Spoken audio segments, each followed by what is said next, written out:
Welcome to the Rob and KO Podcast.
Welcome to the Rob and KO Podcast.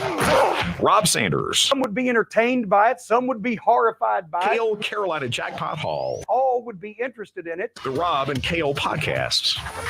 Let's go. And welcome in to the Rob and KO Podcast. I'm Rob Sanders. Thanks for joining us this evening here on the show. Ladies and gentlemen, we do one thing on this show that is absolutely important. We'll tell you about that in just a moment. But I have to welcome in my podcast co-host, who is the man from the upstate. Tonight, he's referring to himself as a 3X, Mr. Carolina Jackpot. What's up, buddy? Rob, how you doing this evening? Besides being just a little bit early, I mean, this guy jumps the damn gun. It used to be he wasn't ready till about 9:05. Now he's ready at 8:59. But that's fine, because tonight, them Gamecock ladies are not only the one time, we're the two-time, three-time women's basketball NCAA, yeah, NCAA Vols that still exists, women's national champions. Hail feminism, hail womanhood, hail Dawn Staley. Thank you for selling out that arena. Thank you for producing a great product. Thank you for the national championship tonight, ma'am. I certainly appreciate it. I appreciate the fuck out of it. Thank you very much. It was exciting. Great game today. Looking, we'll talk about that here in a second, but overshadowed by her comments yesterday and overshadowed by Caitlin Clark, America's, I'm as white as a ghost and American as apple pie and every damn thing else. Still couldn't get the damn job done, could you? Just couldn't get the job done. She tried 15 points in the first quarter. Nothing close to that the last 3 quarters of the game, though. You're garbage. So is your team. Go back wherever the fuck you came from. Cox on top, just like it should have been.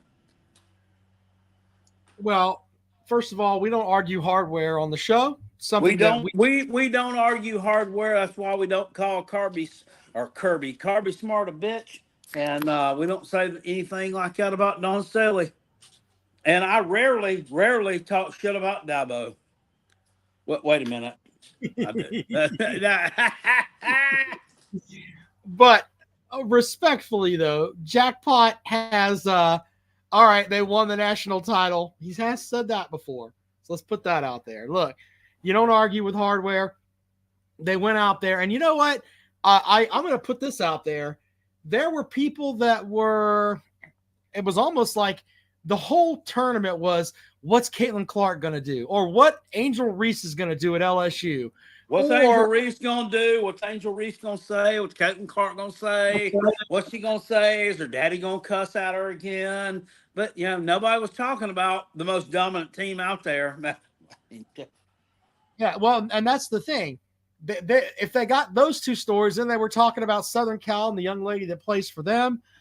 But when it came down to it, when you have the best coach, when you have the woman in the middle that gets, 17 and 15, something like that. Help me out there, Gamecock Chuck, on her final stats. Camilla Cardoso is the female Zach Edey. That's fair enough, because I tell you what, I know that Clark had 30 points, but Clark didn't dominate like Cardoso did. No. She did. She got the ball in the paint, and once she got the ball in the paint, it was fucking over. Rob, I heard a stat in the fourth quarter that our bench had scored 38 points. Their bench had scored 0. Yep. So we don't argue with hardware. Congratulations to the Gamecocks. Matthew says that's a clown take. I don't know what Matthew's talking about. So that's a clown take. I'm wondering what he's talking about. Look, I'm not getting into the politics stuff because we don't talk politics on the show. All I can tell you is we don't argue with hardware, and hardware says that that shit's coming to Columbia. So there's that. I'm not going to argue politics, but I will. I mean, when somebody brings it up here in a little bit, and I will tell you exactly what my take is on all that. So, I mean, we're not talking politics, but we could talk politics or we could talk biology. Biology says either you're a dude or you're a woman. That's just biology. I don't have to agree with Coach Staley for her to be a great basketball coach. Okay. But here's my whole thing, and I'm gonna wrap this up. And I saw this reiterated too on Twitter today by some other folks. Look, we all know, have seen over the past years, Coach Staley obviously is, as far as politics and beliefs goes, kind of a left-leaning individual. Okay, now, when that question was asked yesterday, and I believe 100% it was a setup to see what the reaction was going to be, how many clicks can I get, how many people are going to read my garbage article and watch my garbage podcast and click my garbage Twitter feed by this Danny whatever guy. She, in that pause, Dawn Staley knows that people that have a penis should not be playing women's basketball.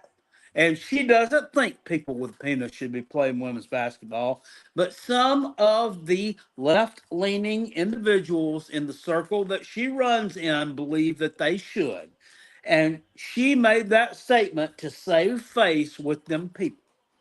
Me, I don't give a fuck about any of it. I just want you to go out there and win basketball games and keep doing your thing.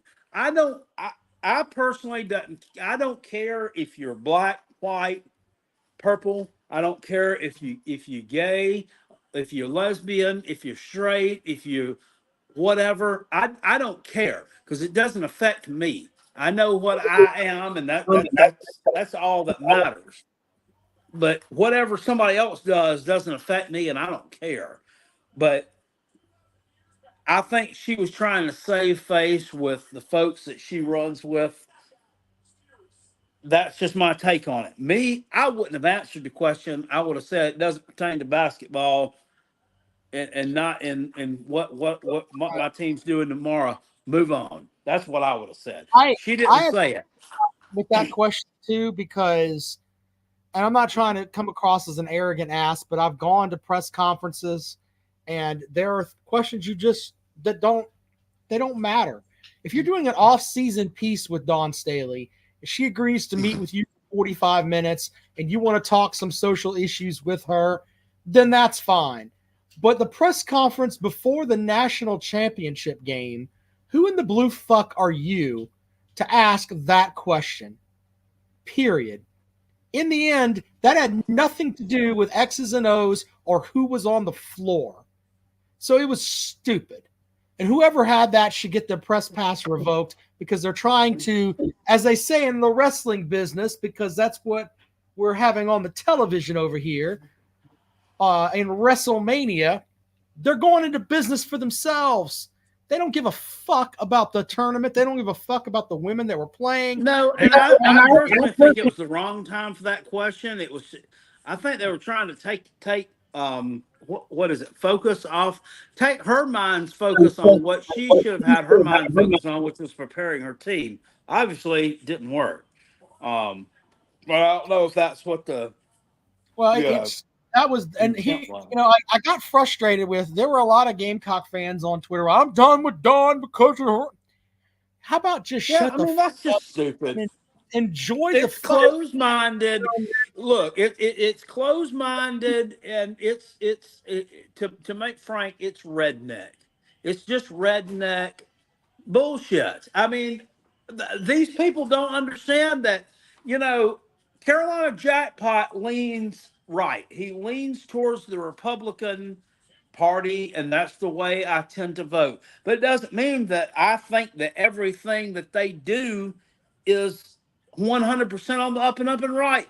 I would rather have another Republican presidential candidate than Donald Trump, because I think it's all a bunch of fucking a bunch of bullshit, and that I don't know that they're not really about the politics and doing what's best for the country. They're just doing what he's just doing about what he can do to get the most attention. It's the way I feel.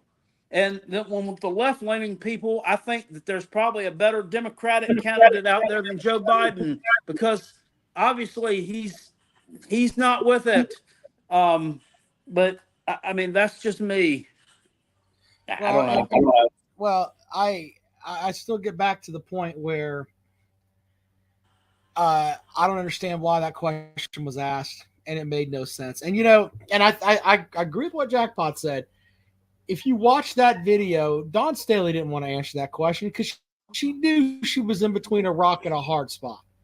But how do you sidestep that question? I don't get it, but it's sad, and in some ways it kind of took away from what this team did. But let's be honest. This was a team that went, 37 or 38-0. Perfect season. Perfect fucking season. Hold on real quick. I want to expose some silliness. Papa B says, high school boys teams would beat Dawn like a drum. Yes, you want to be good at men's sports. Okay. Like my Wade Hampton Generals, God bless them, where I graduated from, if they were all filled with seniors for the starting 5 and the next 5, I guarantee you would probably get beat by 40 by that bunch of gals. And I don't know what high school teams he's referring to. Maybe he's referring to a high school team that is full of nothing but McDonald's All-Americans, which in fact doesn't exist. Right. Like, can you build the perfect team? You can't build the perfect team. Look, I don't understand why. That's about like these morons who used to say Alabama, that team that 2017 Alabama team that would have beat Clemson and all them others, or they'd have gone out there, whoever the 0-16 team was, they'd have beat the Jacksonville Jaguars by 4 touchdowns. Okay. I don't understand why people try to take that away from them. Even regardless of how you felt about Caitlin Clark or Angel Reese or any of these folks, I enjoyed watching some of these games. Clark could pull up from 3-quarter court and just hit it. Angel Reese is fucking Ric Flair of women's hoops. She runs her mouth and she can play. The last 3 quarters of that game, I was calling Caitlin Clark chuck and pray. because she was chucking it up from 30 feet and hoping and praying that it would go in. Her game looked a lot like Michi Johnson for the Gamecocks. Just throw it up from just past midcourt and just hope it'd go in, and it wasn't going in for her. And you could tell, and it's not just in the second quarter, but more so in the second half, that girl was tired. She was worn the fuck out. Well, I believe I sent you a text, and I referred to her in the heat of the moment as cornbread cooter, and I may call her that for the rest of history is history. But cornbread cooter she was gassed. She was throwing up 3-pointers that weren't even hardly hitting the rim. She didn't look the same. So. I would bring that up, but I didn't want to. I don't argue with hardware, and when you win, you can call her cornbread cooter. That's how that works. Wait! I got to ask a question right now. WrestleMania's on, and I'm watching Bailey come to the ring. They're holding her up with 4 like people dressed up in like a wolf head or something. It's bringing her to the ring, and she's got on wings and everything else. And she was a good, well, I guess a good girl, not a good guy for the longest. When she had the side ponytail and the smiley face, and then she turned into a bad girl, like a heel, when she was in the damage. She's not in the damage control anymore. She like in their good graces. She seems like somebody that everybody would want to pull for, regardless. I like Bailey. I like Bailey. I liked her when she was bad too. Ding Dong Hello is like the best like in stage show since the Piper's Pit. Rhea Ripley's supposed to be bad, but everybody cheers her. She's kind of like Rhea Ripley's kind of like the modern day female version of Stone Cold Steve Austin, really. Dude, my daughter loves Rhea Ripley. She thinks Rhea Ripley's the best thing ever. Rhea Ripley beat my girl last night, old Becky Lynch. I was hoping she would pull that out, but it just didn't happen for her. She got that ass whooped. I was happy to see the right. Did you see the last match, Rob? I did. Did you see The Rock like that fucking belt shot on Cody Rhodes? That was fucking awesome. He smacked the shit out of him. He popped the shit out of that fucker. That was great. He folded them up like a damn accordion, but there's no way. Cody Rhodes is winning tonight. Ain't nobody going to WrestleMania 2 years in a row and losing. I mean, come on. They're not. He's not the Buffalo Bills of fucking wrestling. That's not happening. No, they're not going to do that, because if they do that again, people are going to lose interest in him. But Philadelphia, back in the day, back in the Jim Crockett Promotions days, I know they used to pull for the bad guys to win wrestling matches here. So, I mean, I was kind of like shocked when, they were pulling for all the good guys yesterday. But I think Cody Rhodes will win tonight. I don't know what's going to happen. I'm interested to see. Maybe it'll happen while we're doing this podcast. I don't know. We'll have to see about that. So, JT asked if Clemson had a women's basketball program. No, they don't. They haven't had a good program since Coach Davis left there. But what it really comes down to, and I'm not knocking South Carolina for this, but women's basketball is not a revenue-generating sport. I mean, that's just the reality of it. Now, Dawn Staley's selling How is it not a revenue-generating sport at South Carolina when we're routinely putting 18,000 asses in the seats? Because of how much money you spend. You can fill up the arena, but it still costs money to run that arena, etc. It still costs money to have the highest paid. We own that, don't we? Does South Carolina own that arena, or who owns that arena? I don't know who owns the arena. I mean, that's a fair question, but it costs money to turn the damn. Seriously, that's a fair question. Does the University of South Carolina own Williams-Brice Stadium? I think they do, yeah. But do they own the Colonial Life? I'm checking it out now. Let's see here.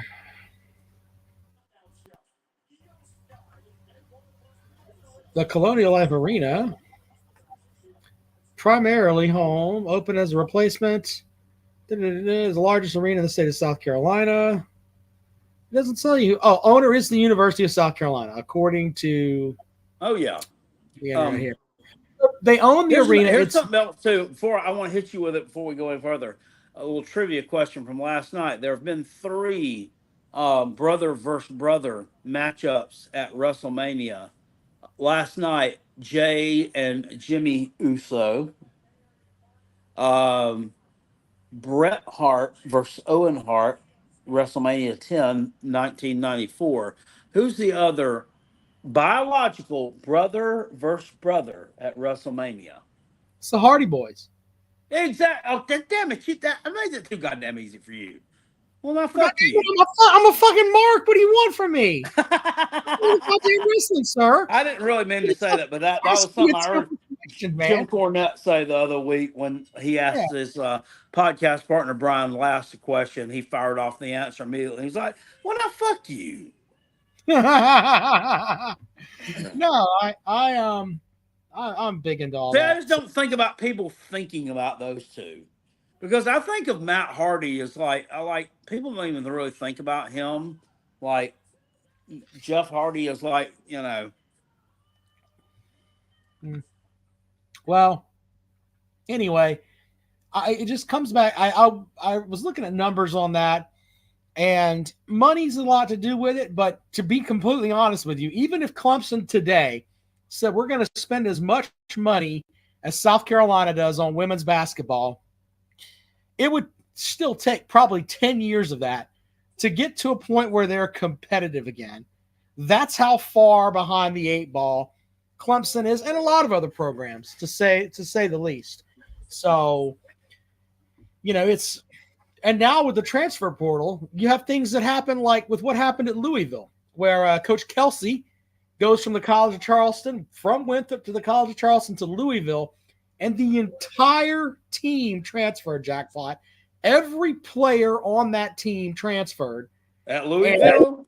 At Louisville, yeah. Okay, well, they were shitty anyway. So. Well, they were shitty, but the point is that he has to build a completely new D1 basketball team from scratch. That's what's happened up at Clemson, too, with Coach Butler, who had to go away. And now they got to build a new team up there with this guy that's coming in, Coach Popper, or whatever the hell his name is, who used to coach at the Snake. So, yeah. Well, our coach is from the Snake. Well, there you go. So, I mean, it's maybe there's something to the Snake and developing, it may be a coaching cradle of sorts. But we'll see. It's going to take a lot more than that to get them to be competitive. So, I don't know. But anyway, congratulations to the Gamecocks as they are national champions. Dawn Staley's got 3 rings over there in Columbia. So, why does Dawn Staley, when you focus on, why does she always look like she's crying? I don't know. You notice that? She always looks like she's crying or about to cry, whether she is or not. Gamecock Chuck says, do they keep the 5-star recruit? Nope, she transferred. Vic Tube says, what is the Snake? Well, look up the Snake, sir. UT Chattanooga. The moccasins. You didn't know what a moccasin is? Oh, yeah. You didn't know? Yo, call some, Mm-hmm. Brett Collins posted a link about Final Four women's teams. Yes.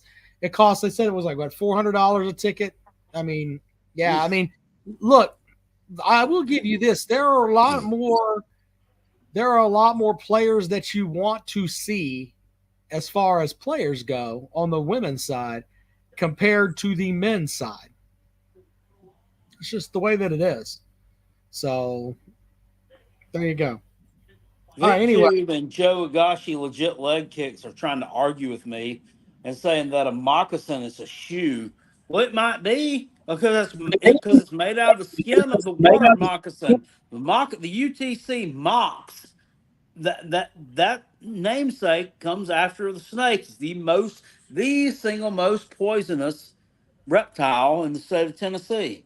It lives across the Tennessee River. Y'all didn't know that? I mean, God, I know some of y'all don't know.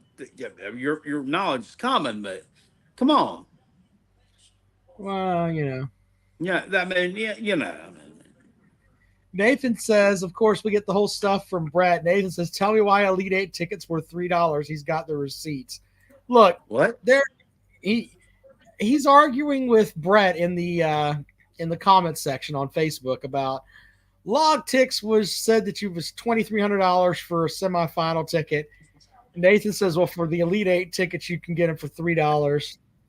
The Elite 8 tickets for a men's or women's game can be gotten for $3. That's what Nathan's saying.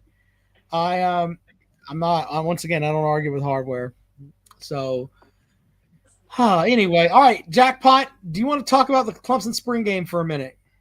Well, sure. I didn't watch a snap of the spring game, but I've heard all about it.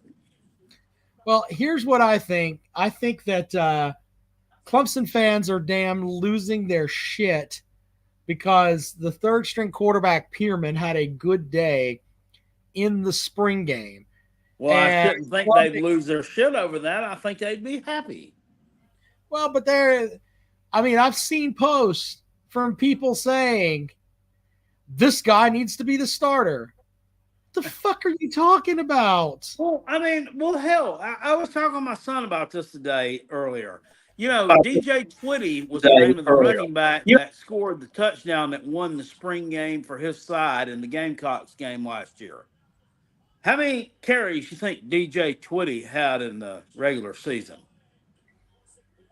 Not a goddamn one. So it's a fucking practice. It's fucking practice. You need to be worried about your damn starting quarterback, Cade Klubnik, and what he did in the damn game. He's your starter. This guy's not going to be your starter. People, I saw some idiot posted something up. Tiger Commenter was his name over on Twitter, that they needed to have a serious conversation with Dabo Swinney about making him Clemson's Stetson Bennett. Yeah, fucking right. I don't. It's frustrating when Nathan says, I don't trust anyone coming out of Daniel High besides Nuke Hopkins and Shaq Lawson. Very good point. Look, I don't understand. Brent, what was his name? Jake Venables. Jake Venables, yeah. And I don't understand why Clemson fans get so fucking pissed off about a fucking practice. It's just stop it. My God, guys. Sammy Brown had a sack. Well, if you go into the season, right, and you're looking at it from they open up against Georgia, and Klubnik throws a couple of pick sixes, and Clemson loses 24-14. Then you can bitch. Until then, fuck off with all that. You need to support that kid because he's the guy the coaches picked. When you say, hey, I don't want that guy playing, and it's from the fucking spring game, you think he's not going to see that shit on Twitter and everything else? And he's going to go out there, regardless of what happens. He's going to think these motherfuckers don't want me here. Yeah, barring a special teams or a defensive touchdown, I'm not being an asshole here. I don't know how Clemson scores 14 points on Georgia. I really don't. I think that you may be looking at a shutout, sir. Maybe like a 30-0 game from 2003. No, Clemson's not going to shut up. I think it'll be it's going to be ugly. I'm telling you, you're going to get that ass beat. 17-6. That's going to be the final score. 17-6. Is Frosty Tip still playing, or is he gone? 17-6. Is Frosty Tip still going to be able to kick field goals, or did he leave finally? We're going to be fine at kicker. I'm sure. He just used up enough eligibility to fuck South Carolina, and now he's probably going back to Wall Street. Fuck that guy. Yeah, me and my son were talking about that today, too. That got kind of trending with the Clemson folks a little bit when that little clip of me talking about his fucking hair and this fucking loser comes from down Wall Street giving up a six-figure career to come kick field goals for Dabo Swinney and what you're a fucking idiot and blah, blah, blah. Yeah, I don't know. But, okay, 17-6. We'll see. Carson Beck probably. I don't know. Your defense is pretty good though. And I hold Carson Beck to 17 points. We'll see. Nathan calls him the Wolf of Bluff Street. Very good, sir. Very good. It's amazing the things that Jackpot remembers. What's that? It's amazing the shit you remember. Like, you're upset like with the kicker because he fucked South Carolina. Oh, fuck that guy. That damn. Oh my God. Had nothing to do with that your fucking offensive line let Spencer Rattler get fucking murdered all night.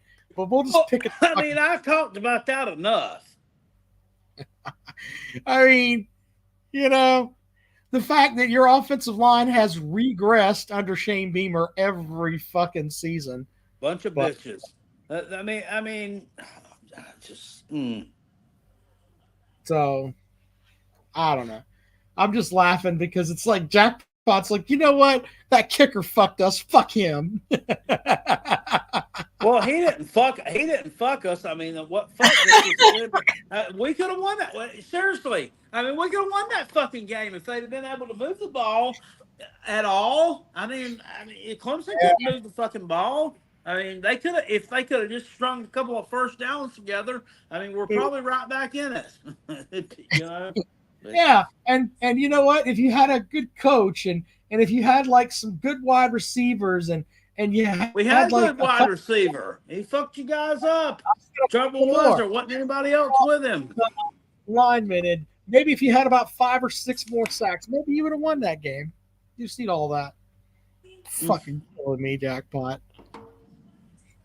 I don't think we need to waste that much breath on what else we could have needed to have when we only lost by 9 points. But okay.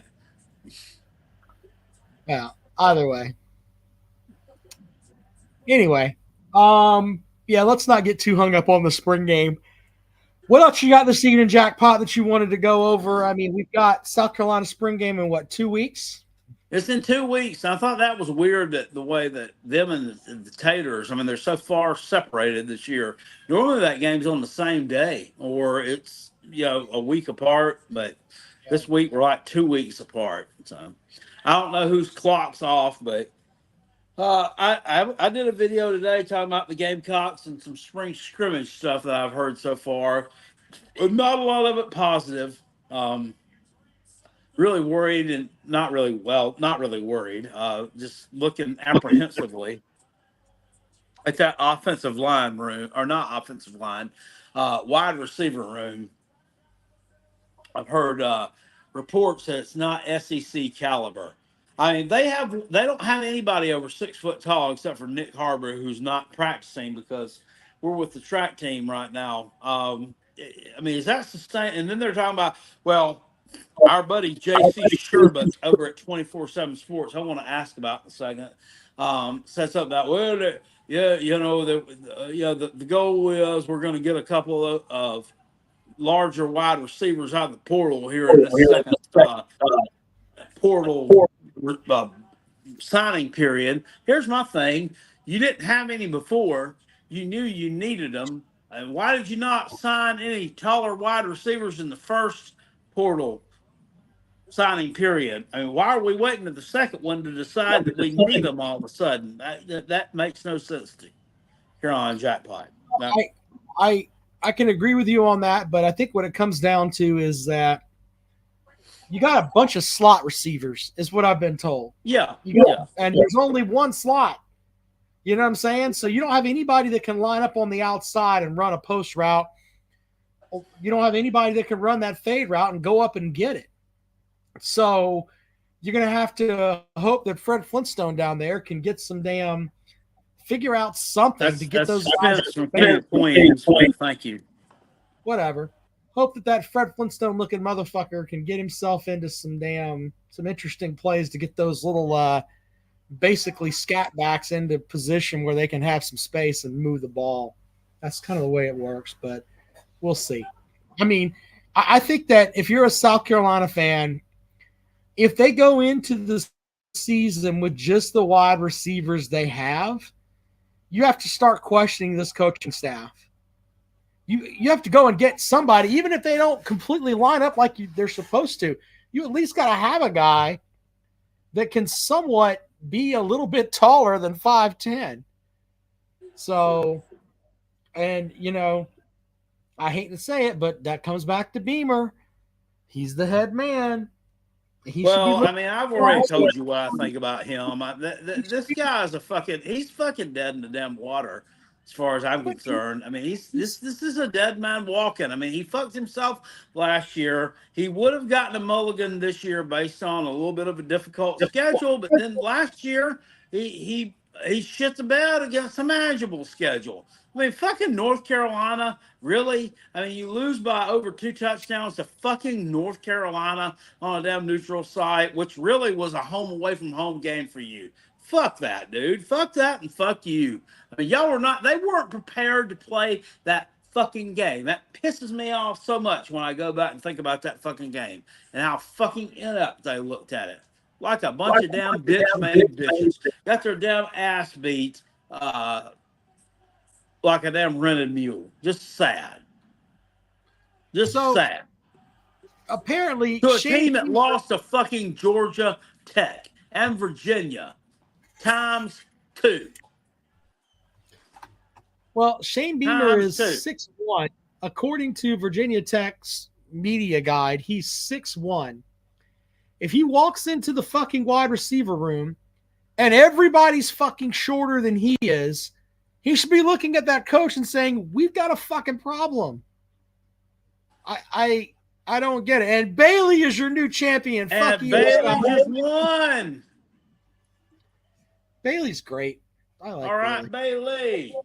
Her real name is like Sophia Rodriguez or something. I don't know. She's Hispanic. I didn't know that. Yeah, Bailey. Yeah. Let's see what it is. It's like real name. It's Pamela Rose Martinez. And she is 35. She's 35? Yeah, she's 35. Born in 1989. So, yeah. So, there's that. I wonder how old Asuka is. See, Asuka, who's not wrestling, she's 42. She was there last night. Yeah. She was getting that ass whipped. Shane Beamer must have been wearing high heels at Media Day. That's a good point there, Nathan. I'm just saying. Where'd you say, according to the Virginia Tech media guide, he was 6'2"? I was looking where he played. They listed him at 6'2". I don't believe that shit. He doesn't look to me. Okay, maybe he is. How tall do you want to give him, Jackpot? Let's say that they gave him 3 inches and he's 5'11". I say 6 foot. Let's just say that. I mean, he's 6 foot tall, and he's taller than every wide receiver that you fucking have on the roster. That's a problem, sir. Can we agree on that? Yeah, I don't even think the Juice was that tall. Yeah, he may have been 5'11". He wasn't. Mm-hmm. He wasn't a monster. Mm-hmm. Billy says USC will go 6-6, and he's sticking with it. Put it on the shelf of accountability. Hey, look, okay. How bad is it that I'm telling you that that's a successful season? To me, that's a successful season. I am nowhere near in the camp of that. I think they're between 3 and 5 wins, and I'm sticking to it till I believe it, or till I see it. I'll see it when I believe it. Yeah, Jonathan says, put this on the bookcase of accountability. Colorado will go 4-8.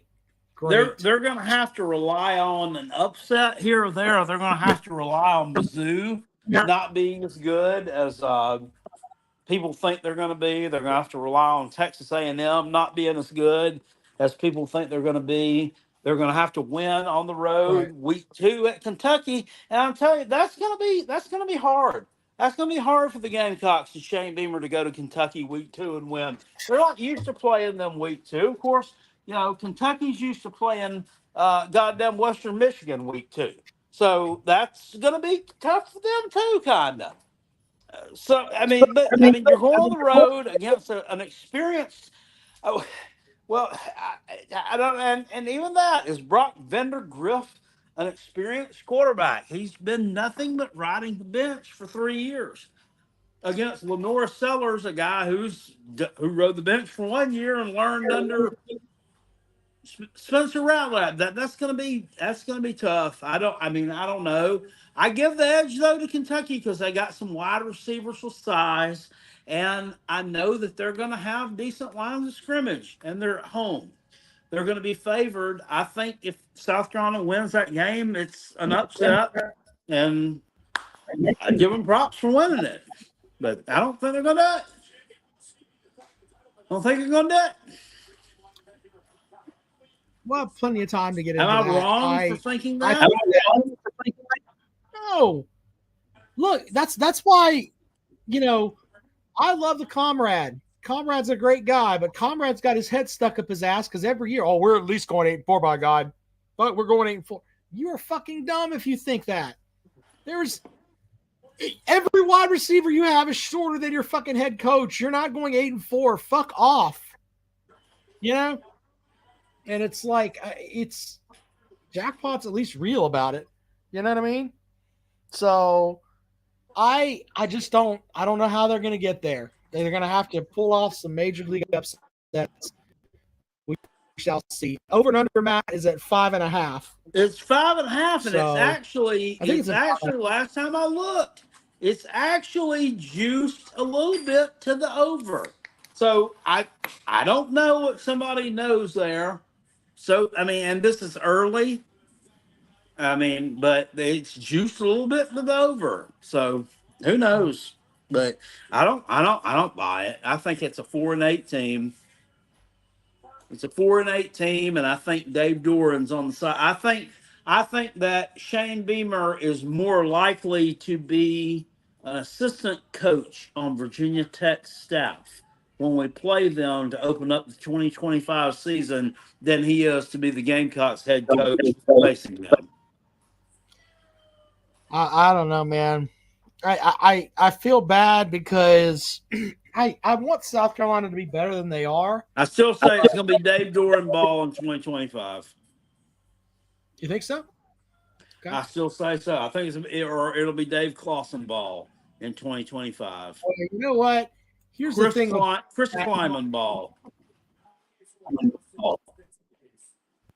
There you go. Well, that's my thing. Stop worrying about a name. Stop worrying about who you're getting. Just go out and get a damn ball coach. Just go out and get somebody who coach the damn game. There you go. All right, there's the link if you want to join the show. It's going to take a guy like Clausen a bit to do that, to get to that point, but I think he can. It just takes time. Billy says Rich Rodriguez. Matthew Goldsmith says, if I'm South Carolina, I'd make Lance Leopold tell me that. That's very interesting. Would Leopold bother you as a hire, Jackpot? Hell no. The guy's won everywhere he's been. The guy won double-digit games at Buffalo, for God's sake. Absolutely not.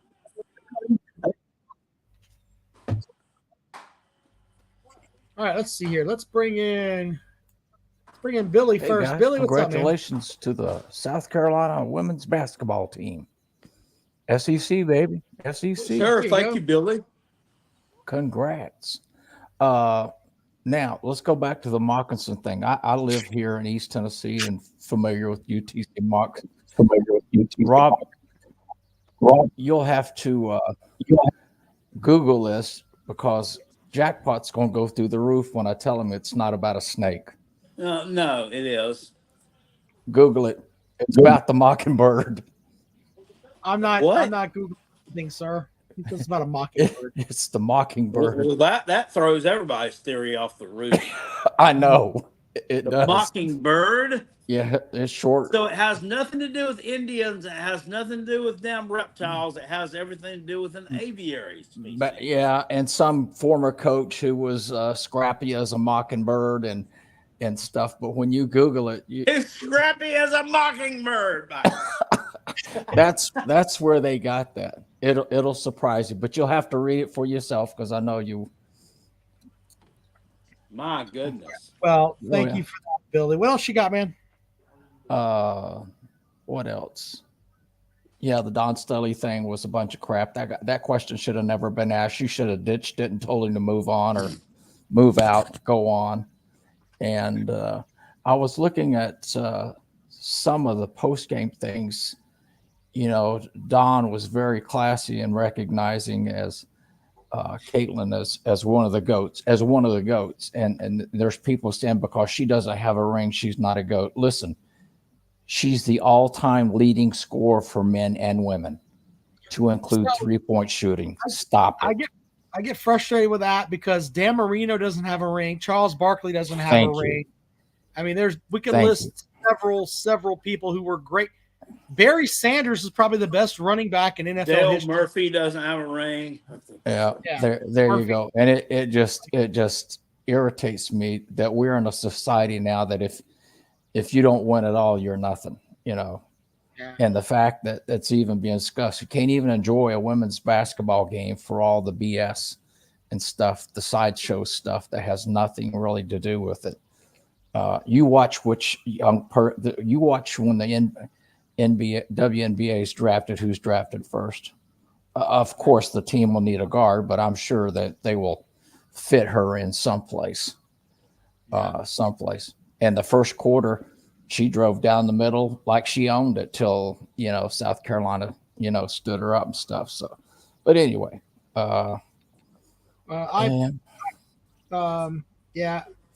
everything Billy said is correct. There you go. Well, my it's just, you know, how can you deny this? And Dawn Staley was very gracious in recognizing her. And we're wanting to turn it into a racial thing and all this other stuff. It's unbelievable where our society is today. Is just, let's just enjoy a basketball game. But it was a great one. And congrats to South Carolina again. They're I don't see them faltering anytime soon. Don't see them faltering. And yes, South Carolina football team will get 6 wins this year. I've got it from insights. They'll get 6 wins. They'll get 6 wins. Jackpot may run down the street with his flag if they get 6 wins this year. So I don't know about all that, sir. 6 wins is not like anything. It's not trend setting, but it would be. With that shit pull of a coach you have, 6 wins will be a success, sir. I think I'm firmly in the camp of these boys. If they reach down and grab those nuts, they can win in spite of Shane Beamer, not because of him. Fair enough. And I still think if he falters, Sean Elliott has been brought there for a reason. That's just my belief. There you go. Right. Yeah, Beamer does the hiring and stuff, but if AD Tanner says I want Sean Elliott here as a assistant coach. Well, you know, AD Tanner could have done that 10 years ago. Yeah. Well, got a chance. He's got a second chance at it and everything. So hey, let y'all go. Thank y'all. Appreciate you, Bill. Who's leading the college pick right now? That would be some jerk off from Tennessee, I heard. I'll see y'all later. Good night. Bye. All right, let's see here. Good, Jackpot. Keenan Talent over in the comment section said Clemson defense is near 3 deep. Yeah, we know this. Should be extremely strong. Offense was strong enough to be on a 5-game winning streak. Dropping 28 in the fourth quarter of the bowl game is promising. Yeah. You also dropped 17. You also dropped 17 against a dog shit South Carolina team. So that's I don't know. I mean, you can. Your dad is making you look like a fucking idiot. Exactly. I got nothing for you on that. Let's bring Chris into the show. Chris, what do you have? What's up, Pete Maravich. He was, I mean, a lot of people consider him a college goat. I'm honored. I'm honored, sir. It's just the first time we've ever seen a live shot of Chris. Hell. I figured Behind I'd the give it a UT try. logo. I'm honored. Thank you very much. Anyway. Y'all were talking about Caitlin Clark. The guy's record that she broke, Pete Maravich. He didn't win any championships in college. Nope. Yeah, but half those people at LSU can't spell, so. But I was going to ask if you guys saw Lou's video about the top 10 coaches voted on by I did. ESPN writers and some of the wild ass. Like the top 10 coaches, there's a couple in there that are a little ridiculous. You don't even know what criteria they're going by. If they're going by all time, if Hold it's on, recent. hold on just a second. Jackpot, what the fuck are they doing to Cody Rhodes over here? I don't know. What is that? A voodoo mouse? Is that a voodoo mouse? What the fuck is this? Got to be a bullshit? Samoan mask. I'm not watching, but What a crock of shit. I don't know. That's silly. They keep pushing this motherfucker And down. now he just took it off. Now, I want fucking Roman Reigns to stop his fucking teeth in. God damn it. I wouldn't care. Oh, I have a tattoo on my neck. Look at me. Fuck you. Fuck off. Tired of this motherfucker. Anyway, sorry. no, you're fine. But no, they just had like Eli Drinkowitz and Deion Sanders got votes to be a top 10 coach. Could have been multiple votes depending on because I'll buy Eli Drinkowitz getting a vote or two, but Deion Sanders hasn't done shit yet. as a top 10, even Eli Drinkowitz, not even Josh Heupel. Him being above Josh Heupel is pretty.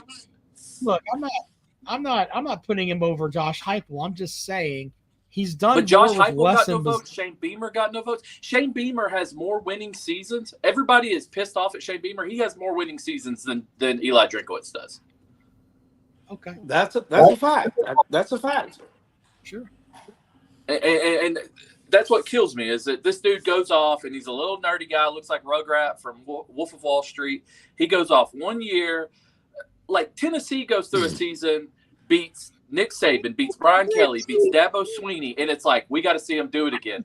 Eli Drinkowitz lost to any coach he faced with a pulse, except he beat us. I'll give him that.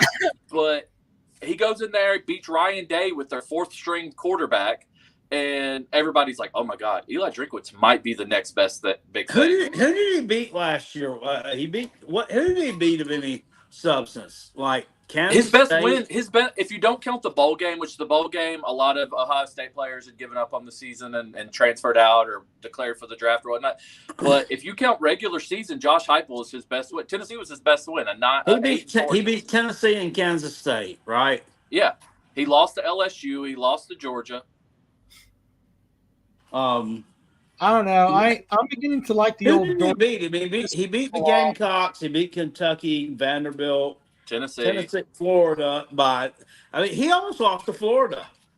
Yeah, they were winning. Real Florida was close winning that game Florida. at the end. Who did they play in the SEC?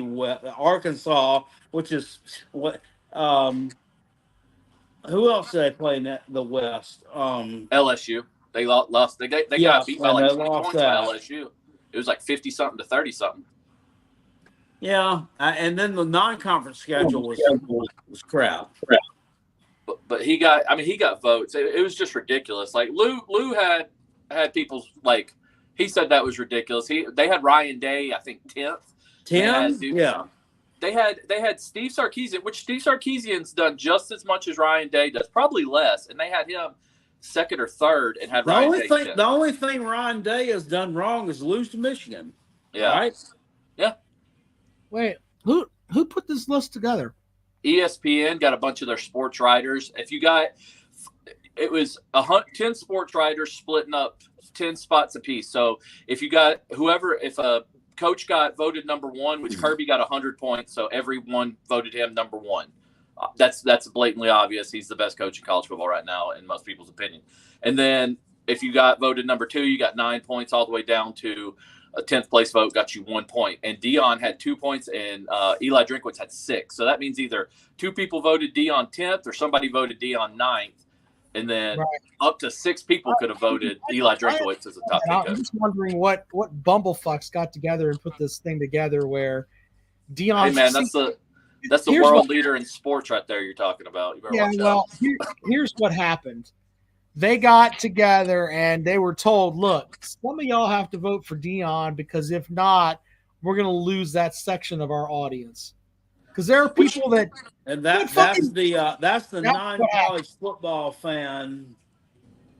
Well, what's crazy about that is Dion is a Barstool employee who should be like ESPN's biggest rival. They're like Barstool's supposed to be the anti-ESPN. Why they would meat glaze Dion as hard as they do when he works for Barstool? He does their pro football show every Sunday. I'm in the camp of fuck that guy. That's the way it's like what I mean. We're just told that, oh, he's a good coach because we told you he was. How about do something so we can actually validate that? I'm curious what happens when his boys leave, when his sons leave Colorado, if he doesn't just dip. I got the whole I follow for some reason on TikTok. I get a bunch of his videos where he's bitching the team out, and it's like, we're gonna have a clean locker room, and we're gonna pay for that after practice today, and he's showing them pictures of their drawers laying in the floor and shit. You think all coaches don't fucking do that? Yeah. Well, it was funny. They had some Blue Blood Bias. He's on Twitter. He's gotten a pretty big Twitter following, but he's a big Dion stan, and he'll sit there and he was like, yeah, they were playing, I want to say Oregon's fight song or somebody's fight song at practice. And he's like, this is innovative. No other team's ever done this, played the fight song at practice. And it's like, what are you talking about, dude? Did you just start watching football? You hear 2 or 3 teams a year playing, we played Rocky Top full volume at practice all day today to get ready for Neyland. And it's like they play goddamn Sandstorm at Clemson practices the week of the damn South Carolina game when we have to come down. It's just ridiculous. The amount of people that just act like he invented college football or something.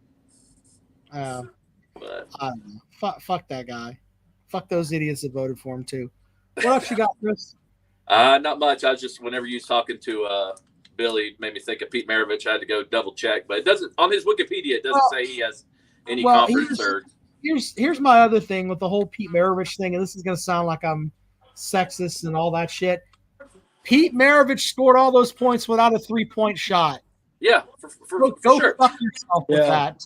But I'm just saying, you can't sit there if you sit there and discredit Caitlin for not having a title, and then people will sit there and say Pete Maravich is a go without a title. He's a great player, but Pete Maravich scored all those points without a 3-point shot. If you can't look at that and see the vast difference, we can't talk.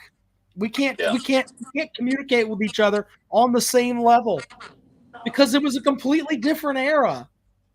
Not taking anything away from a great player. Yeah, you take like an average, like let's say 5 a game. 5 that gains you 5 points a game times say 30, that's 150 points over a season, which is like 600 points in a career. Yeah. Who you got? I haven't checked your bracket or your pick 'em. Who do you got winning Monday night? I got UConn. UConn. Yep. Yeah, I think their center can as long as he don't foul out, I think he can stop Edie. But all right, I'll let you guys get on down the road. Great to see you, sir. Thank you for joining the program. Thank you. Right. It was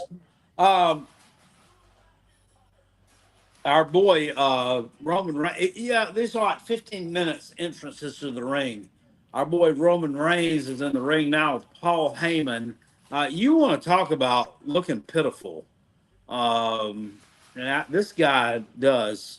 I don't know how old he is, but yeah, he looks like he's definitely missed the mark on physical fitness the past few years. All right, we got 2 more callers here, but let's go to Ray first. Ray, welcome to the program. What's up, guys? What you got for the show this evening, sir? How you doing, Ray? Just a quick question. I mean, a few questions for Jackpot, or I'll give just a statement about the women's game. It was very simple for me to sum up, and Clark's the best player. South Carolina was the best team. End of sentence. That's just the way it was. Yeah. It is what it was. Okay.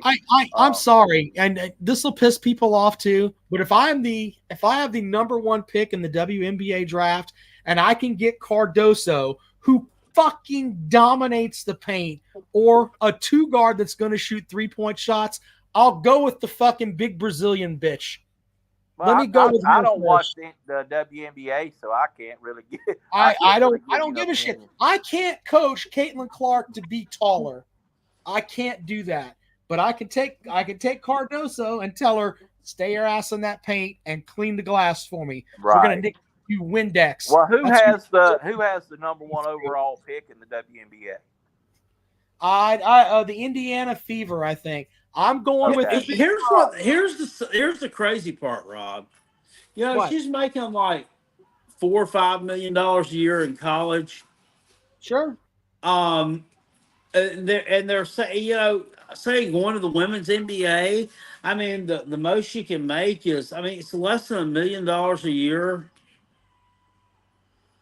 Yeah. I mean, yeah. I mean, Caitlin Clark, but I mean, if you're smart and she's got some kind of, well, you know, finesse and I guess bravado and I don't know, charisma about herself, kind of like Carolina Jackpot. She could start her own YouTube channel talking about sports and something or whatever. She could make way more money than she would in the fucking women's NBA if that's all they're going to damn pay her. Well, she's probably still going to go play there. I mean, if you're a competitor, because she's a competitor, right? And she wants to play. Where else is there for her to go play now besides women's NBA or church league? Well, there's professional leagues in Europe, but I don't know. I'm assuming they have women's professional leagues over there as well, but I don't know what they would pay versus the WNBA. Great. I don't think Clark's a bad player, but if I'm trying to put a team together and I can get a world-changing post player, which is what Cardoso is, that's who I'm going with. Sorry. Right. That's just me. At the end of the day, I'm not going to watch a single one of the games anyway. That's on you. That's if you don't want to watch, you're not going to watch. But right. if you tell me, hey Rob, put together a team, I'd rather go with Cardoso over Clark. Hey, and that's general managers have differing opinions about players all the time. That's why booms and busts happen every draft in every sport. You know. But Jackpot, just a question. I'd ask, what's it going to take? What's South Carolina's record going to take to get you back on the Shane train? I watched your video earlier. You were absolutely, completely off the Shane train now. So what's it going to take to get you back on the Shane train? I mean, they've got to at least make a bowl game and win it. Okay, so you're saying 7 and 6 is a bare minimum. If they make it to 7 and 6 and win a bowl game, 6 and 6 plus a bowl game win would be 7 and 6, right? Yeah, I mean, and that's sad to say that's the what am I saying? That's the if you're looking at that as the ceiling of the team, it's a pretty bad outlook. Yeah, that's bad. There you go. You put that in some good words. But I'm telling you, if we're talking about we don't have a wide receiver who's anything more than a scat back, the offensive line hasn't made great strides over last year when you had a bunch of injuries, but you also had a bunch of true freshmen playing who should have gotten some valuable playing time. And then they're talking about Lenora Sellers. Well, he still looks like he's learning. Well, I mean, he's been your backup, and he's been in the program for over a year. Right. So but we shouldn't still be learning. But it's almost generational type quarterbacks that can come in as a freshman or a redshirt freshman and be really, really, really good on a level that you want them to be. But it just depends. He might pick it up. I mean, you never know. I mean, you just never know, Jackpot. But I mean, I don't know, what was he out of high school? Was he a 3-star, 4-star? What was he? I think he was like a 3-star. And he did. I mean, he transferred 2 times, or didn't transfer 2 times. He decommitted from where he was supposed to go to college 2 times before he decided to finally come here. So, well, and quarterback is a unique position. I mean, it's some systems are quarterback dependent and some systems are not. But in today's college game, if you don't have a really good quarterback, it's really tough. Michigan didn't have a quarterback-dependent team because I don't think their quarterback was anything special. He was very steady. He didn't really turn the ball over, and they had a super defense and a great running game. But how often does that happen these days? You know, you really need a dynamic quarterback to really win in college football. Yeah, he was their steady Eddie. Exactly. So, but I don't think South Carolina's in a position that their quarterback can be a team manager and them win. They don't have enough talent around him for him to just manage the game. And who does that fall back on? The guy that recruited the players that are there. Yeah, well, I mean, but if you're talking about receivers, and I understand what you're saying about they should have got some more receivers in the first transfer portal, but Florida State, they're loaded with receivers, and we're going to lose a couple in the portal. And I'm telling you, if Beamer had a brain, he'd pick up a couple of them because they're big, strong, and fast. We just got some big, strong, and faster ones than them, you know. So there'll be players available in the portal. Whether they get them or not, I don't know. I don't know if you caught the thumbnail that I made on that video, but I was it was kind of taking a shot at him with the small wide receiver, the pee-wee wide receiver room. Yeah. It just basically said, I know he doesn't play there anymore. I don't know if he's gone to the NFL or what. It said, who needs a Keon Coleman? We got Gary Coleman. Yeah, Coleman, he's definitely declared for the draft, and so did Johnny Wilson.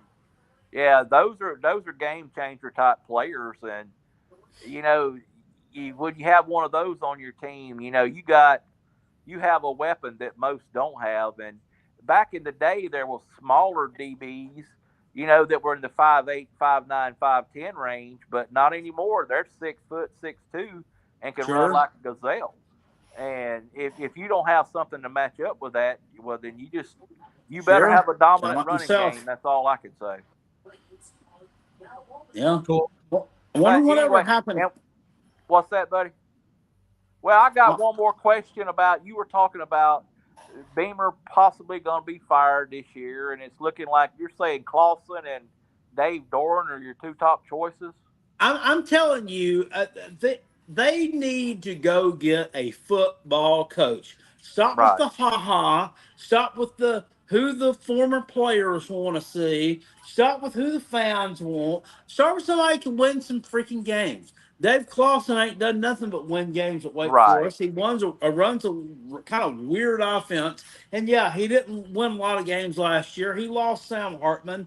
He lost a ton of talent. And they don't recruit all that well. Dave Doran, I've had, you know, everybody bemoan, besmirch, and bitch that one to me, from Mr. Twisted Rooster to everybody else that are Gamecock fans. All he's done at NC State is win 7, 8, 9 games a year, and they don't recruit at that high of a level. Right. Well, they're in the ACC. They ain't in the SEC.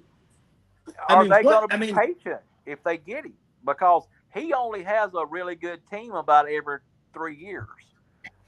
I mean, you see what I'm saying? I'm not saying the guy can't coach, but are they going to be patient enough to let him build his program?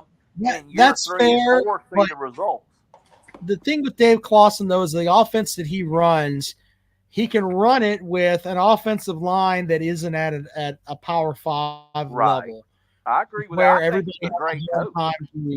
Yeah. So he gets guys together and gets players like Greg Dortch, you know, who turned out to be a good slot receiver, and guys like that, and turns them into great players. So, I mean, if he But would he go to a pressure-packed situation like that, where if he doesn't produce in 2 years, they're going to shit can his ass? South Carolina is not a pressure-packed situation. He's going there with the mentality of, look, you're shit right now. I'm going to make you not shit. Right. What the fuck? I mean, seriously, that's what it has. Well, the reason I say there is a possibility that you might could get him, because you know, a lot of people laugh, but I'm telling you, I think the ACC is doomed. Clemson and Florida State's not going to be there no more than a couple of more years, and they're out of there. I think North Carolina's right behind them. And, you know, But is Doran and Clawson going to be happy to stay in that, or Wake Forest is not going to go anywhere? NC State's got a chance to go to Big 12, SEC, somewhere. They've got a chance to do that, but Wake Forest is not going anywhere. So, and Wake Forest can only pay X amount of money. So, if South Carolina could really pay him, they might could get him if he's willing to do it. But it just all depends on if he's willing to go to that situation or he's happy where he's at. Yeah. But anyway, guys, that's all I had. So I'll let someone else get in. All right. Appreciate it, buddy. Let's welcome in Big Barney Ross. Big Barney Ross, welcome to the program. Hey, how are y'all doing? Good to hear from you, sir. I didn't get the Kentucky alarm clock this morning, so yeah. Hey, let me ask you, who's the greatest quarterback of all time in the NFL? I mean, Tom Brady, I guess. Would you have to throw him into Montana. Who's the greatest NBA player of all time? Michael Jordan. Michael Jordan. And who do you think the greatest women's NBA player is?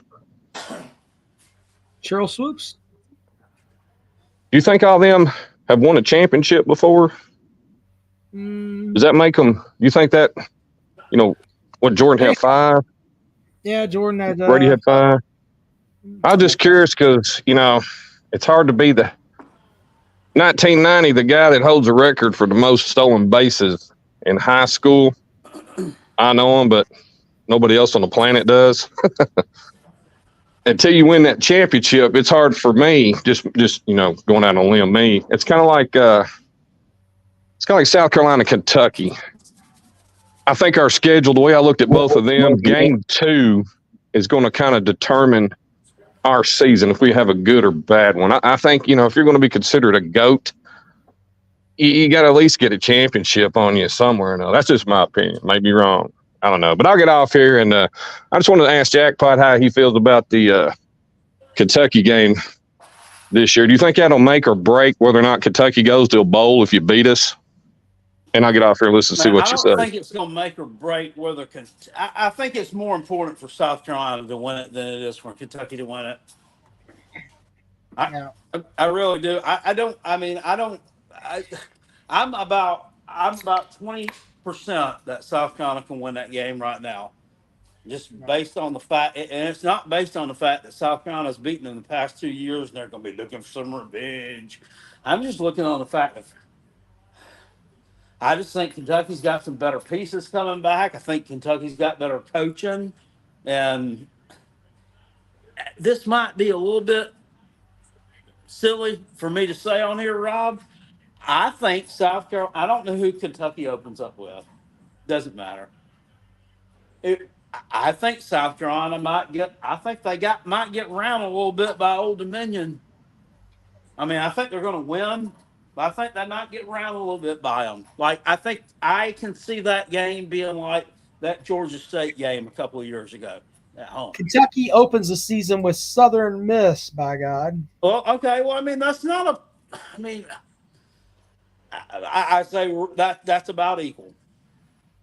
There you go. Justin, what's up, buddy? How you doing, guys? They begat Brett Favre and Old Dominion didn't. What you got for the program, Justin? Hey, guys, I feel good today. We won a national championship. If I got this gets Iowa finally. There you go. Exactly. We exercised that demon, took it to the house, and just spanked their little white bottoms blue. Oh, yeah. Hey, Carolina Jackpot, I got to ask you about Crit, man. What's going to take you to get the baseball team to win again? That's interesting. Nobody's brought that up on here, sir. I don't know. And, this weekend series, I'm not surprised that they lost it on the road. That's not a series you'd expect to win. They was ranked number 3. But you also wouldn't expect to sweep Vanderbilt at home. But you also lost 2 out of 3 to Ole Miss, and you lost 2 out of 3 to whoever else it was you played in between those. They're very, very, very inconsistent. And this Kingston guy, he needs to go. He's not a Gamecock. I mean, this guy, he's an excuse maker. He's worse than Will Muschamp and Shane Beamer ever thought about being if they had a baby. I don't even listen to him. In fact, Justin, I'm gonna tell you, I'm hardly half even interested anymore. Yeah, Alabama, that's the other one they lost the series to. I'm half even interested anymore, sir, and that's sad. yeah, I agree with that, Kyle, but I'm not interested. But here's the thing: well, the only thing soccer going to do is who you want to carry as the baseball coach. It can't be when you go get a big name this time. It can't be like this little ways no more. Well, to be fair, and I'm not defending Kingston because I think he's a dope, but he is what Jackpot wanted in a football coach. Supposedly, he was a great baseball coach, high on analytics and everything else. But at this juncture, it's proven that it was a swing and a miss by Tanner. And you should have your hat in your hand and say, look, we need to – this program was a Corvette when you got here, or at one point it was. Holbert put some dings in it, but now you've gone to a middle of the pack, I think is fair to say, as EC program. So punt is what you need to do. Hire Monty Lee, hire somebody else to take over that program, because that is a turnkey championship program down in at Seth Beer Stadium. Well, I mean, I don't know why they hire Monty Lee's on the staff right now, and it's not made a difference. Well, I don't know. I mean, find someone, Jackpot, but because this guy doesn't have it. So yeah, I agree with you guys, but man, we gotta make a move quick. If you don't make a move, things gonna get ugly in a heartbeat. You know. Why would you hire Monty Lee? Say, well, Monty Lee was mediocre at Clemson, but by God, he ought to be able to win here because we're in the SEC. No. Monty Lee's a better coach than Kingston. Well, I mean, that's like the tallest midget, sir. I mean, tallest midget. Well, fair enough. I'm just saying, hire someone. Find the next guy, hire them. That's what Clemson did with Baddick. They went and got the guy. He was up at Michigan. He's up there in fucking freezing ass baseball land where 12 people come to games, and he was winning games. Yeah. Had them at a regional at Michigan. Oh yeah. Yeah, we need. Yeah, that's what we need to do. Let's go check the weather report in Minnesota right now, huh? Oh yeah. Let's get somebody is up and coming. You know. Wherever. Hold on, let me look at this. Let's look at this here. So the top 25 rankings as of right now, they're gonna have the new ones up here. Hold on, let's see here. All right. So these are the latest D1 baseball top 25 Reigns looks like rankings. a modern day version of the Barbarian, by the way. Tommy Young. Yeah. So here you go. Like, who's the coach at Dallas Baptist? They're 24. Tommy Young. Dallas Baptist. Go get their coach. Go get Virginia Tech's coach. Who's the coach at? I mean, there's several teams here. What about that would East make Carolina? sense. I mean, that's always been a good program. Why not go get Coastal's coach? You pay him fucking 3 times what he's made there. Why not go get him? Oh, yeah. And there you go. There you go. What about Virginia's coach? Go get him too. Yeah, but I'm just saying, it's if you're a Gamecock fan. Did they win the College World Series, Rob? Yeah, I think so.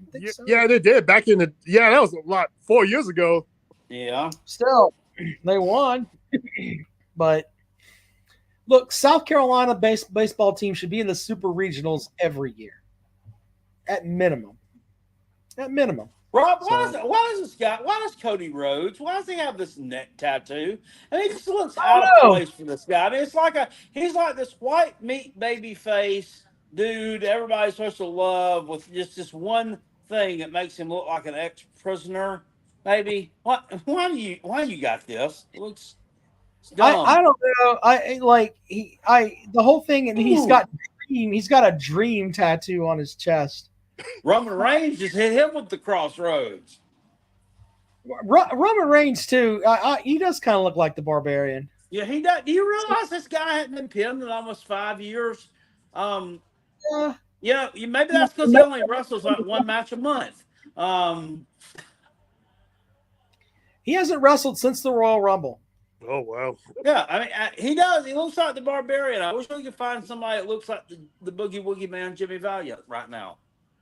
I like how Roman Reigns points to this guy like he's the best. Shut up, Roman Reigns. Well, The Rock was doing that last night. Rock was doing that last night, but in the end, I'm at the point now where I'm tired of like this whole Cody Rhodes character being shoved down my throat. Oh wow. Yeah.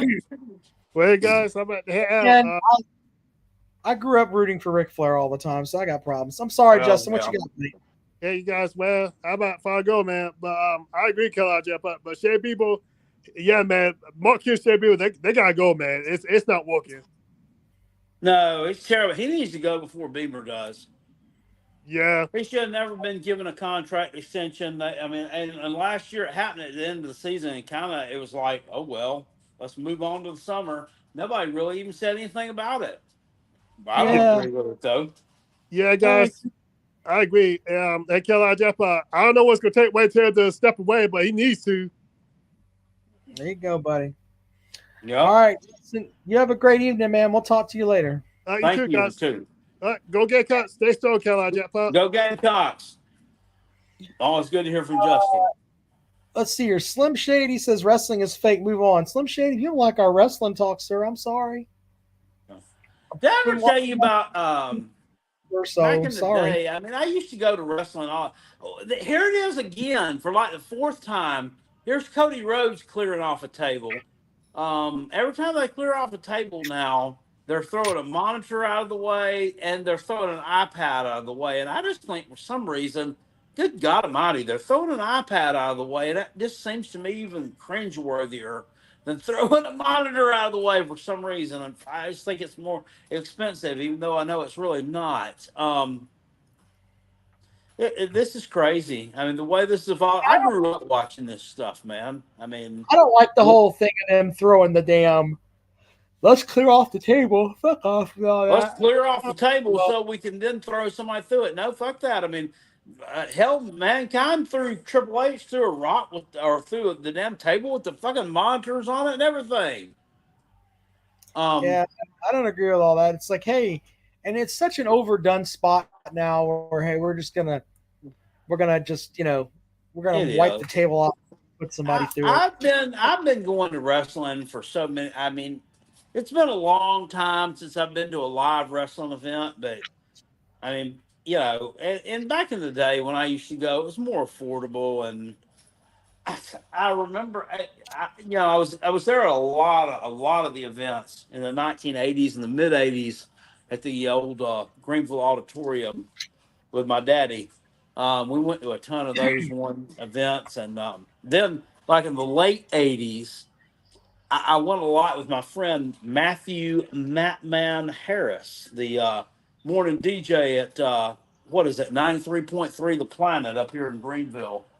And sometimes I'd go with him and his daddy would pay for us, and sometimes he and I would go with my daddy, and my daddy would pay for us to get in. But I do remember vividly, this was my first real interaction with a professional wrestler. And I think it was one of the times when my daddy took us. And we actually got to sit down at ringside. He usually didn't do that, but I think it was like, $7 or $8 to sit at ringside at the time. And it was like $5 to sit up in the upper part.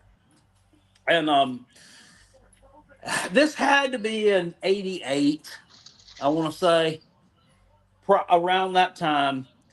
And this was back when Big Barry, remember Big Barry Windham? Yep. When he turned heel and joined the Four Horsemen. And he was wrestling that night in a tag match, and I think his partner was Tully that night. I don't think it wasn't Rick, I know for sure. I don't think it was Double A. I think it was Tully. And I believe they were wrestling Ronnie and Jimmy Garvin. Remember, Jimmy Garvin tagged up with Ronnie for a while. They were both baby faces for a while. And we got to sit ringside, and it was close to the point there where the heels would come out. I was probably from here to my TV to where the heels would walk by, coming out. And I think I was like 13 years old. And here comes Big Barry and Tully with J.J. Dillon out for this match. I don't even know if it was the main event or not, but and I don't know what possessed me to say it, but I just belted out and yelled at him, "You suck!" Because this was right after he turned on Lex Luger to join the Horsemen, and this big motherfucker, he looks down at my little fat ass and tells me, "Your mama sucks, pussy." And he went on the ring, and I was like, I looked at my daddy, I was like, yeah, I got Barry Windham. I was like, Barry Windham went off on me. That's great. Yeah, that was great. And that was almost as cool as when I went to the Asheville Civic Center with my friend Matthew Harris too, many years later. And when Arn Anderson was coming to the ring to wrestle Ric Flair, and he was supposedly supposed to be nervous when he was coming to the ring to wrestle Ric Flair. And I looked right at him because I was pulling for Double A in that match. When he was coming down there, we were sitting there to the ringside. I was right near the rail, and I did his old at him, and he just looked at me like I'm supposed to be like I'm scared. And he just kept walking. I'm like, fucking Double A didn't even give me a damn reaction. All right, Slim Shady Canes, what do you got for the program, man? Well, I'm not one of these people that thinks Dabo is a moron, but I'm legitimately starting to question if he's forgotten how to coach. What's going on? Oh. Are you talking about, Slim, are you talking about in-game coaching or the transfer portal part or the recruiting part or? All of the above. We got to address this thing on Calipari here in a minute, but go ahead. We'll finish with the Dabo Well, thing. you know, Lou was talking in that video yesterday, and this makes a lot of sense, too, and he was right, that, you know, we can say we don't want to use the transfer portal. We don't want to embrace NIL and this and that, but in the late 2010s, Clemson was winning at a high level. There was no such thing as NIL or the transfer portal then. Right. So what's happened in the past few years, and it's really weird. And us as Gamecock fans, we used to bump our chest and talk shit about Clemson, say they were cheating, they were funneling money through the church, they were doing this, that, and the other. But now that this cheating that they were supposedly doing back then is now legal, why is that now the Achilles heel? It's weird. Well, it's not just that. At this point, you have to question talent evaluation. How have you been wrong on 3 quarterbacks in a row? Well, I think losing that Jeff Scott, number one, he took that head coaching job at South Florida, and then losing that Tony Elliott. I think that those two, they obviously was doing a lot of the talent evaluation on the offensive side of the ball when it comes to recruiting, because it hadn't been as good since those two left. What say you, Rob? Yeah, I think you're right. I don't know, man. We could sit here and talk about that, but coaches miss on quarterbacks all the time. I know it sounds silly, but it's just the way that it is. I don't think that Dabo Sweeney. I'd like to think of him more as a coach. It's more of a general manager type coach, anyway. You know, maybe that's. Well, at the very least, you would expect him to be hands-on in the wide receiver room, considering that's what he did, and that's another big problem area. They've missed on wide receivers. I mean, since T. Higgins was the last great one they had, they missed on basically 3 classes of wideouts. So you could argue Justin Ross, but he missed the whole entire year because of injury. Yeah. And Amari Rogers was decent too, but he was kind of one of those slot type guys that can't do great things. But there you go. That's all I got on that there, Slim Shady Kane. Sorry about that. Oh, you're all right. I can give you more, but I mean, you know, and by the way, I could sit here and rip a lot of things that Dabo does, but he's not going anywhere.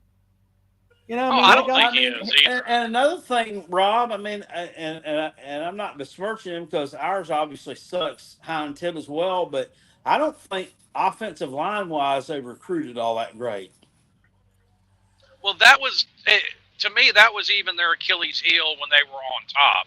But Deshaun Watson and Trevor Lawrence had the skill set to mask it.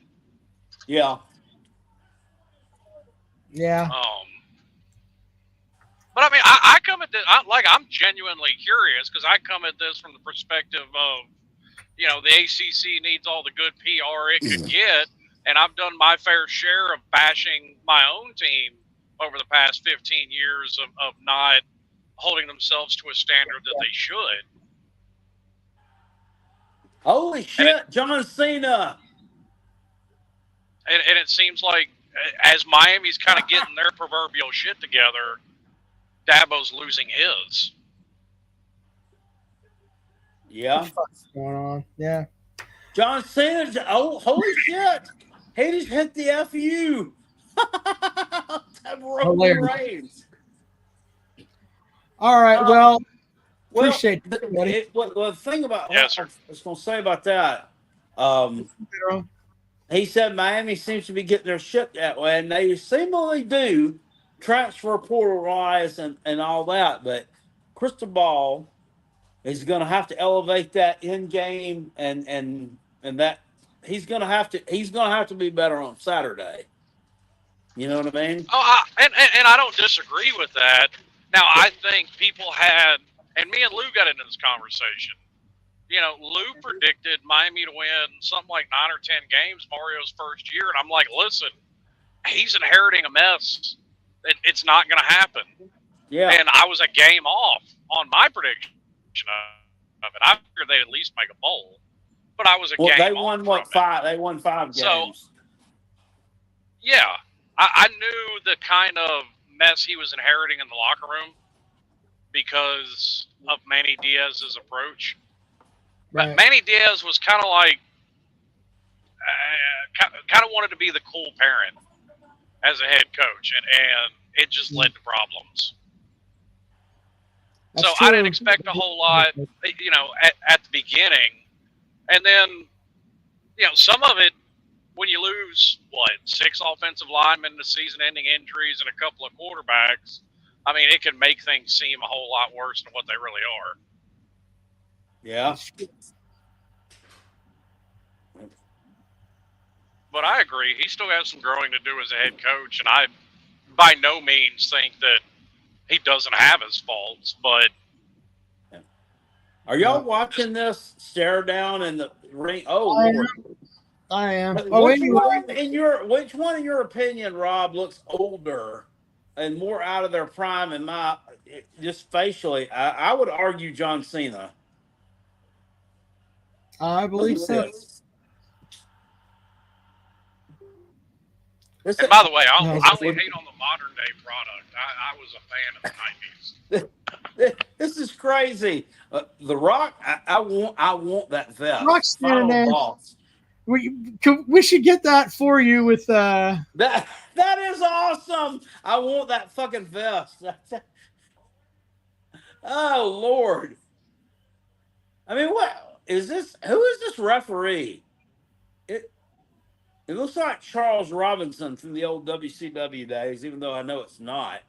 Somebody else just got laid out here. How many people are going to interfere in this motherfucker? Seth Rollins, so I don't know who's left. Oh fuck! Now they're fucking bringing out the Undertaker. What the fuck is going on? Where's the Undertaker at? I guess I'm ahead of you, Jackpot. I didn't mean to ruin that for you, but what? I'm serious. Oh, here he comes! I heard the music. I heard the funeral bells. Oh, here he comes. I wasn't trying to ruin that for. Oh, look at this! The Undertaker's going to stomp a hole. When's Stone Cold coming out? I know he's got to come out after this. Well, at this juncture, let's just go fucking get Hulk Hogan. Why not? Hulk Hogan, Yokozuna, never mind. Oh, there's Undertaker. He's Bye-bye. Yeah, Undertaker's back there saying, "I ain't taking no bumps." And he choke slammed the Rock. He just choke slammed the Rock. I'd like to see Mankind come back out. You know. Maybe Greg the Hammer Valentine. Yeah. Good All right. Lord. Good quick on the apparently John He's got Calipari. Mama Rhodes on the back of this fucking belt. I want that damn vest The Rock had though. Just a T-shirt version. Yeah, a T-shirt version with this final boss on the back. That's funny. What does Will say? Thank you for the super chat, Will. By the way. Yeah, thoughts on Cal signing with Arkansas? It looks like So Calipari is he left Kentucky? That's what a lot of things are saying. And there's on Twitter, even Matt Jones at Kentucky Sports Radio says that he can go to Arkansas, and Arkansas would owe Kentucky no money, but Kentucky wouldn't have to pay the rest of his contract. So, well, I mean, Kentucky fans would probably be glad. I mean, they'd probably be good with it, wouldn't you think? Someone said it earlier. Will Wade, who had the great season at whatever podunk school he was at, he'll be the next guy to McNeese. Yeah, there you go. And that's going to be the way. How many crossroads are we going to get here? Oh my God, he got it. Is this going to do it? It has to do it, doesn't it? Is this finally going to do it? We got to pin this motherfucker. Come on. 1, 2, 3. He won it. Good. He's still got a tattoo on his neck, though. Fuck that guy. Oh, God. After interference from John Cena, The Undertaker, and Seth Rollins, Jimmy Uso. Lord. All right, you finished your story, asshole. I was still wanting Greg the Hammer Valentine to interfere, but that didn't happen. Yeah, that's the only one they didn't run the fuck out there. Oh, stop it. God damn it.